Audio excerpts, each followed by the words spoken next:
प्यारे दोस्तों को मेरा प्यार भरा नमस्कार। बच्चों, मैं फिर से आ गई एक कहानी लेकर। ठीक है, बड़े दिनों से सोच रही थी कुछ और जल्दी से कहानी सुना डालूं, मगर थोड़ा व्यस्तता बहुत थी, इस वजह से मैं सुना नहीं पा रही थी। मगर आज मैं अवश्य सुनाऊंगी और उम्मीद करती हूँ आप बिल्कुल तैयार होंगे सुनने के लिए। रेडी हैं? बिल्कुल ओके। तो शुरू करते हैं कहानी।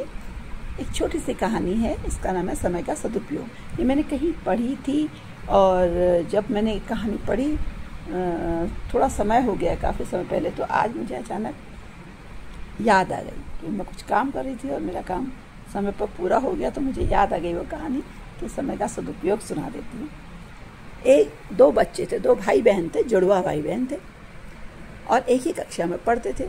जो बहन थी वो बहुत ही सिंसियर थी पढ़ने में, बहुत उसका मन हर काम में बिल्कुल परफेक्टली करती थी और समय पर पूरा करती थी। और उसका जो भाई था वो कभी अपने काम को समय पर पूरा नहीं करता, पढ़ाई तो कभी नहीं। कहता अभी कर लूँगा, अभी तो बहुत समय है, फिर कल कर लूँगा, अभी तो इतने समय है, अभी तो इतने दिन हैं, इतने घंटे हैं। उसकी बहन बहुत समझाती।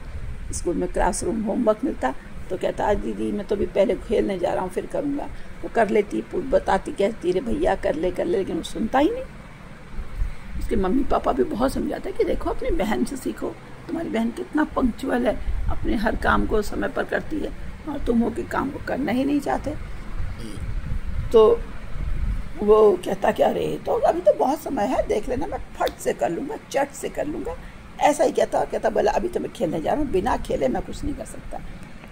उसके मम्मी पापा भी बड़े परेशान थे। धीरे धीरे ऐसे समय बीत रहा था। अब परीक्षाएं आने वाली थी, तो एक हफ्ते पहले उनके पिताजी ने कहा कि बच्चों अब तुम्हारी परीक्षाएं आने वाली हैं, अपना समय पर पूरा रिवीजन कर लेना ताकि समय पर तुम्हें दिक्कत ना हो। तो भाई बोला अरे अभी तो 6 दिन बाकी हैं, मैं तो पट से कर लूँगा, चट से याद हो जाएगा, और अभी तो मैं खेलने जा रहा हूँ। ऐसा कहकर वो खेलने चला गया, लेकिन बहन ने पढ़ाई शुरू कर दी। अब 2 दिन बचे थे। पिताजी ने कहा काम पूरा हो गया, पढ़ लिया? उसने कहा नहीं पिताजी अभी तो 2 दिन बचे हैं। बोली, उसकी बहन बोली मैंने तो 1-2 बार रिवीजन कर लिया, मैं एक बार और कर लूँगी। फिर वो खेलने चला गया।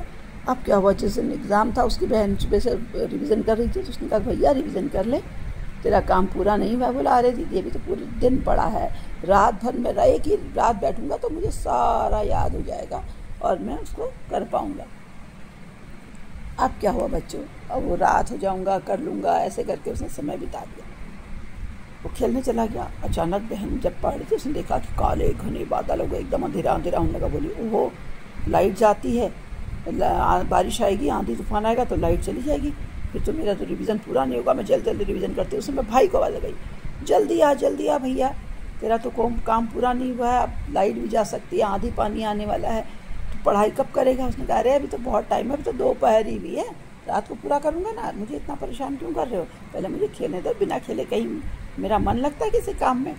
और वो खेलने लगा और खेलते खेलते अचानक उसने देखा कि सच में बारिश आने लगी। वो दौड़ता दौड़ता आया, जल्दी आया। उसने सोचा मैं पढ़ाई कर लूँ, तो देखा कि उसके घर में क्या कहीं भी पूरे गांव में बारिश में लाइट नहीं है, बारिश बहुत तेज होने लगी। अब तो रोने लगा, मैं क्या करूँ, मैंने तो एक भी पाठ नहीं पढ़ा, हाय मैं क्या करूँ, अब मुझे कैसे होगा, कल तो मैं फेल ही हो जाऊँगा मुझे लगता है।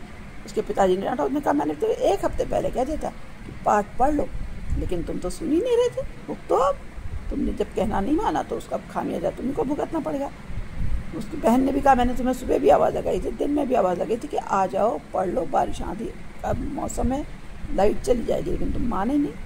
वो बहुत रोने लगा। उसको सबको अंदाज़ आ गया कि इसको पता लग गया है कि मैंने गलती की है, आइंदा से ये शायद संभल जाएगा और नहीं करेगा। तो उसकी बहन बोली अब रो मत, अभी मैंने अपनी पढ़ाई पूरी कर ली है, मैं तुझको पढ़ा देती हूँ, मैं सुनाती जाऊँगी तो सुनते जाना ध्यान से, और उससे तेरे को आ जाएगा। और उसने थोड़ी देर उसको बिठाया अपने पास और सारा उसको समझाया, हर पाठ मौखिक समझा दिया। सुबह इस तरह उसने उसको पूरी तैयारी करा दी और सुबह दोनों खुशी खुशी पेपर देने चले गए। और तब भाई को महसूस हुआ कि मुझे हर काम समय पर करना चाहिए। तो बच्चों जो सब काम जिस समय का होता है उसी समय अच्छा भी लगता है, उसी समय उसका महत्व भी होता है। समय के बाद करने से क्या फ़ायदा, है ना? तो बहुत सारी चीज़ें हैं जो चीज़ समय पर जिस समय ज़रूरत होती है उसी समय, जैसे हर चीज़ का अपना समय होता है, खाने पीने, नहाने धोने, है ना, पढ़ने खेलने, तो हर काम अगर अपने समय पर किया जाए तो अच्छा लगता है। तो बच्चों कैसी लगी कहानी? छोटी सी थी मगर मुझे लगता है आपको पसंद आई होगी। तो मैं चाहूँगी कि आप इसमें अपनी प्रतिक्रिया दें, कमेंट बॉक्स में अपना कमेंट लिखें, शेयर करें, लाइक करें पसंद आई है तो, और पसंद नहीं आई तो डिसलाइक भी कर सकते हैं। वैसे मैं जानती हूँ कि आपको पसंद ज़रूर आएगी। और जिन लोगों ने मेरे चैनल को सब्सक्राइब किया है उनका मैं बहुत बहुत आभार व्यक्त करती हूँ, उनकी मैं आभारी हूँ। और जो लोग मेरे चैनल में नए हैं उनसे अनुरोध करती हूँ कि इस चैनल को अवश्य सब्सक्राइब करें और ये कहानियाँ अन्य लोगों तक और उन तक पूरी पहुँच सकें और आने वाली नई कहानी का नोटिफिकेशन उनको मिल जाए। लाइक शेयर सब्सक्राइब करने से ये फ़ायदा होगा कि जो कहानियाँ बहुत पुरानी इधर उधर पड़ी हुई हैं, जो मैं सुना रही हूँ कहीं से पढ़कर कहीं से सुनकर, वो कहानियाँ एक हाथ से दूसरे हाथ से तीसरे हाथ इस तरह निरंतर पर हस्तगत होती रहेंगी और बच्चों के पास पहुँचती रहेंगी। ये कहानियाँ बहुत ज़रूरी हैं। जब सुनेंगे तो पढ़ने का मन करेगा, पढ़ेंगे सुनेंगे पढ़ने का मन करेगा तो किताब में खरीद के लाएंगे और फिर इन कहानियों को पढ़ेंगे। किताबों का होना बहुत ज़रूरी है, किताबें पढ़ना बहुत ज़रूरी है, चाहे वो कहानी की हो चाहे कोर्स की हो। चलिए अच्छा, अब मैं विदा लेती हूँ। नमस्कार, धन्यवाद।